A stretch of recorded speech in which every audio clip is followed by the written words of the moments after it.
আজ আমি সমস্ত স্টুডেন্টসদের জন্য এক্সপ্লেন করতে চলেছি written in March written by William Wordsworth. William Wordsworth কিন্তু বেশিরভাগই নেচারকে নিয়েই সমস্ত পোয়েমগুলো লিখেছেন। প্রকৃতি সম্বন্ধীয় প্রকৃতি বিষয়ক যে সমস্ত কবিতাগুলো সেগুলি ওনার লেখায় বেশি পাওয়া যায়। আজকের কবিতা বা poem written in March. The cock is crowing, the stream is flowing।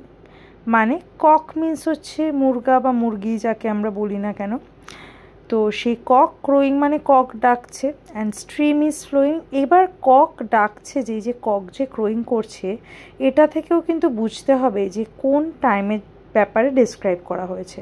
নিশ্চয়ই এটা মর্নিং টাইমে কিন্তু আমরা মুরগির আওয়াজটা বেশি শুনতে পাই। আর কি বলছে, স্ট্রিম ইজ ফ্লোয়িং। স্ট্রিম হলো ছোট্ট ধরনের কোনো নদী যেটা কিনা ফ্লো হয়ে যাচ্ছে। দ্য স্মল বার্ডস টুইটার, মানে ছোট্ট ছোট পাখিরা আওয়াজ করছে বা ডাকছে, ছোট্ট পাখিদের আওয়াজকে টুইটার বলা হয়েছে। The lake ডথ glitter. লেক মানে হচ্ছে বড় হ্রদ টাইপস, মানে বড় পন্ড টাইপস একটা জিনিস। সেই যে লেকের যে জলটা সেটা গ্লিটার করছে, মানে সানের আলোটা সকালবেলায় লেকের জলে পড়ছে, and it glitter. The green field sleeps in the sun, the oldest and youngest are at work with the strongest. The green field sleeps in the sun মানে সূর্যের আলো উঠে গেছে আর মনে হচ্ছে যেন সবুজ মাঠটা, মানে সবুজ মাঠে যে ঘাসগুলো রয়েছে ওগুলো যেন ঘুমিয়ে রয়েছে সানের আলোতে। এবার অ্যাকচুয়ালি তো ঘুমিয়ে নেই, এটা যেহেতু অনেকটা জায়গা, ভাস্ট এরিয়া জুড়ে গ্রিন ফিল্ডটা রয়েছে, সেটাকেই ডেসক্রাইব করা হয়েছে যে সকালবেলা যেন মনে হচ্ছে যে গ্রিন ফিল্ড স্লিপ হয়ে রয়েছে। আর কি বলছে যে oldest and youngest are at work with the strongest, মানে ছোট্ট বয়স্ক যারা আছে বা ইয়াংগেস্ট ওল্ডেস্ট যারা আছে, বয়স্ক যারা আছে সবাই কাজে চলে গেছে স্ট্রংগেস্টের সঙ্গে। স্ট্রংগেস্ট মানে কি, কঠোর পরিশ্রম করে যারা। তো তার মানে এখানে মেন যে মোদ্দা কথাটা, ইনার মিনিংটা, সেটা হচ্ছে যারা ফার্মার হয়, সকাল সকাল কাজে বেরিয়ে পড়ে, তো বা যে কোনো শ্রমিক টাইপের মানুষ যারা, তো তারা সবাই কিন্তু কাজে বেরিয়ে পড়েছে নিজেদের কাজে। The cattle are grazing, their heads never raising.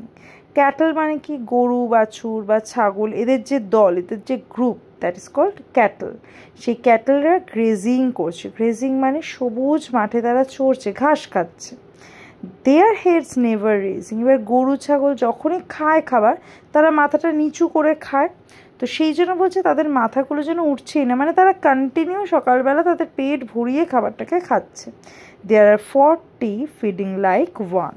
তার মানে মন আছে 40, মানে 40খানা অ্যানিমালস খাওয়া দাওয়া করছে, খাচ্ছে, গ্রেজিং করছে, বাট মনে হচ্ছে যেন ফিডিং লাইক ওয়ান, যেন মনে হচ্ছে একজনই খাচ্ছে। তার মানে কি, লাইক আ গ্রুপ তারা কাজ করছে, মানে লাইক আ গ্রুপ তারা একসাথে খাচ্ছে। মানে দেখবে যে গরুর যখন দল সন্ধে হলে তারা যেখানে থাকে সেখানে ফিরে যায়, তারা একটা গ্রুপ, একটা ঝুন্ড বানিয়ে চলে। ক্যাটল, সেই জন্য সেটাকে আমরা বলি গ্রুপটাকে, তারা একভাবে চলে। তো সেই জন্য বলছি যে তারা 40 feeding like one. Second স্ট্যান্জা। Like an army defeated like an army defeated, the snow hath retreated. Like an army defeated মানে কি, যে আর্মি যে ব্যাটল হেরে গেছে, সেই আর্মি যেমন ব্যাক করে যেতে বা পিছিয়ে যেতে বাধ্য হয়, সে তেমনভাবেই যেন স্নো হ্যাথ রিট্রিটেড, যে স্নো ছিল, বরফ জমেছিল, সেই স্নোটা যেন আস্তে আস্তে মেল্ট হয়ে যাচ্ছে।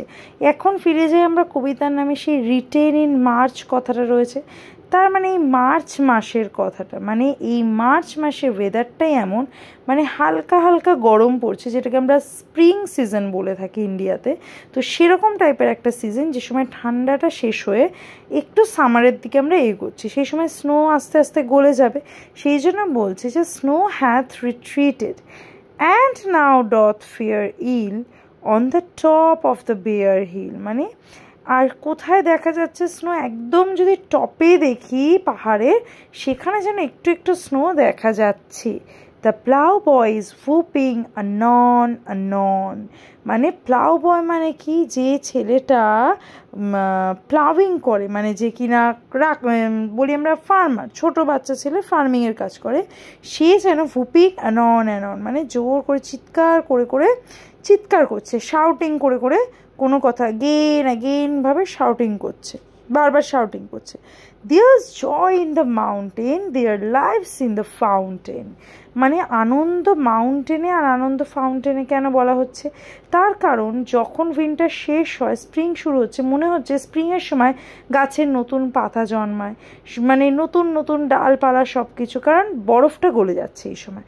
তো সেই সময় মনে করা হচ্ছে যে নতুনভাবে লাইফ যেন শুরু হচ্ছে, সেই জন্য বলছে মাউন্টেনে যেন জয় মানে আনন্দ, পাহাড়ের এই যে বরফটা গলে যাচ্ছে তাতে যেন আনন্দ এক ধরনের।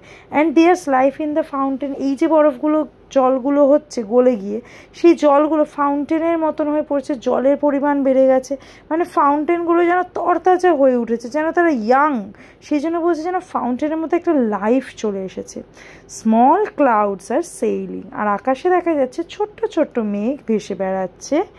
ব্লু স্কাই প্রিভেইলিং, আর কি যে স্কাইটা পুরো নীল রঙের, নীল আকাশ দেখা যাচ্ছে। The rain is over and গন, তার সাথে সাথে বৃষ্টির সময়ও কিন্তু চলে গেছে। বৃষ্টি যদি চলে যায় তখন আকাশটা, বৃষ্টির সময় কি হয়, আকাশটা পুরো কালো অন্ধকার ডার্কনেসে ছেয়ে যায়, কিন্তু যখন বৃষ্টি চলে যায় তখন আকাশটা পরিষ্কার নীল রঙা আকাশ, আর সুন্দর সুন্দর ছোট্ট ছোট্ট সাদা মেঘগুলো তার মধ্যে যেন ভেসে বেড়াচ্ছে। এই সুন্দর একটা ন্যাচারাল সিনারি যেটা পোয়েট উইলিয়াম ওয়ার্ডসওয়ার্থ আমাদের সামনে ডেসক্রাইব করেছে through the poem written in March. এই পোয়েমটা পুরোটাই কিন্তু একটা ন্যাচারাল বিউটি যেটা আমাদের সামনে কিন্তু তুলে ধরেছে। ভীষণ সুন্দর একটা কবিতা। এক্সপ্লেনেশনটা তোমাদের কেমন লাগলো, যদি ভালো লাগে অবশ্যই আমাকে জানিও, আর কেমন লাগলো, ভালো বা খারাপ বা বুঝতে পারলে কিনা তোমরা সেটাও আমাকে অবশ্যই জানিও। নেক্সট চেষ্টা করব আবারও এ ধরনের ভিডিও করার, আর যদি এই ধরনের ভিডিও আরও পেতে চাও সেটা আমাকে অবশ্যই কমেন্ট সেকশনে জানিও।